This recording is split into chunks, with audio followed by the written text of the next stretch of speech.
حضرت سلمان فارسی رضی اللہ تعالیٰ عنہ مشہور صحابی رسول ہے. آپ فرماتے ہیں کہ ایک مرتبہ کسی نے نبی پاک صلی اللہ تعالی علیہ وسلم کی خدمت میں عرض کیا کہ یا رسول اللہ صلی اللہ تعالی علیہ وسلم، اللہ تعالیٰ نے حضرت ابراہیم علیہ السلام کو اپنا خلیل بنایا، موسیٰ علیہ السلام سے کلام فرمایا، عیسیٰ علیہ السلام کو روح القدس سے یعنی اپنی قدرت کاملہ سے بن باپ کے پیدا فرمایا، موسیٰ علیہ السلام کو کلیم اللہ بنایا، آدم علیہ السلام کو بزرگی عطا فرمائی، تو کیا آپ کو بھی کوئی خاص فضیلت دی گئی ہے؟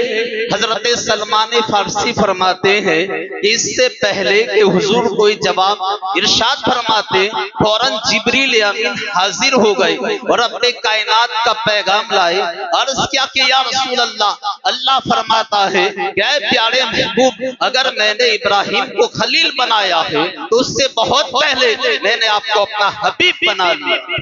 موسیٰ علیہ السلام سے زمین پر کلام فرمایا تو آپ کو آسمانوں پر بلا کر کلام کا شرف بخشا ہے. اگر میں نے عیسیٰ علیہ السلام کو روح القدس سے پیدا کیا ہے تو آپ کا نام نامی مخلوق کی پیدائش سے 2000 سال پہلے پیدا کر دیا گیا.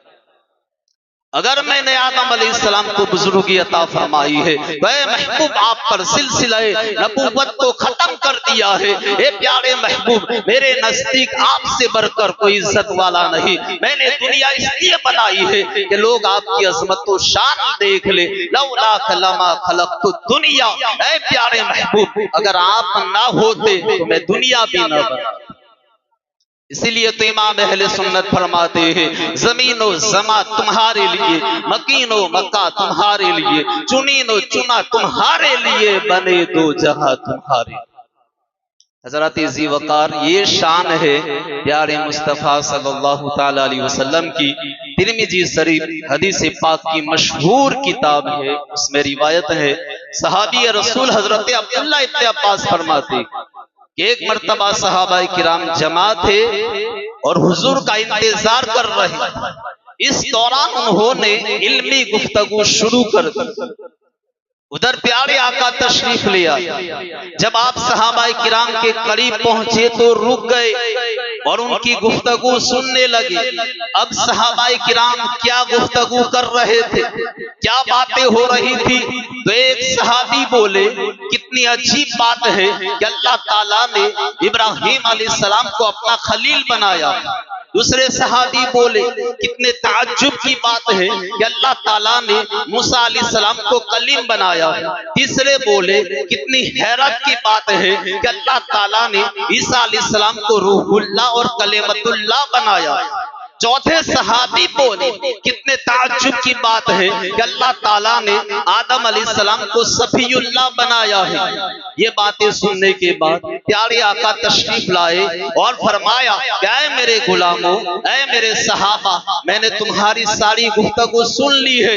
تم کہتے ہو کہ آدم علیہ السلام صفی اللہ ہے، یقیناً وہی شان کے مالک ہے. تم کہتے ہو ابراہیم علیہ السلام خلیل اللہ ہے، یقیناً وہی شان کے مالک ہے. موسیٰ علیہ السلام کلیم اللہ ہے، یقیناً وہی شان والے ہیں. عیسیٰ علیہ السلام روح اللہ ہے، یقیناً ان کی یہی شان ہے. وانا حبیب اللہ بلا فخر، لیکن سن لو میں اللہ کا حبیب ہوں اور یہ بات بطور فخر نہیں کہتا. تو یہاں حضور نے سارے نبیوں پر اپنی فضیلت کو بیان کیا. اس سے پتا چل گیا کہ صفی اللہ ہونا بھی بڑی شان ہے، روح اللہ ہونا بھی بڑی شان ہے، کلیم اللہ ہونا بھی بڑی شان ہے، خلیل اللہ ہونا بھی بڑی شان ہے، مگر حبیب اللہ ہونا یہ سب سے بڑی شان ہے. تو سب سے اولا و اعلیٰ ہمارا نبی، سب سے بالا و والا ہمارا. یہ شان ہے پیارے مصطفیٰ صلی اللہ تعالی علیہ وسلم کی. حضرت ذی وقار تو اللہ نے اپنے محبوب کو بہت بلند شان عطا فرمائی. حضرت عیسیٰ علیہ السلام بہت بلند شانوں والے نبی ہے. اللہ تعالیٰ نے قرآن کریم میں بتایا کہ آپ کی یہ شان تھی کہ حضرت عیسیٰ علیہ السلام پیدائشی اندھے کو ہاتھ لگاتے تو آنکھوں کا نور عطا کر دیتے.